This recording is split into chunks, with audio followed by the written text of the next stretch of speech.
ovaj grad. Teško će te neko primijeti, svi gledaju svoja posla, baš i vide što ti tražiš tu. Obični ljudi brinu kako nešto šteti, iz istog društva kako da ih se primijeti. Slobodnih umjetnika svuda tu kreneš, ti se osjećaš tako beznačajan.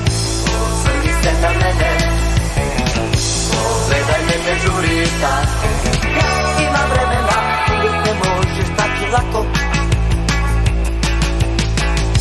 Osvrni se na mene, pogledaj me, ne žuriš tako.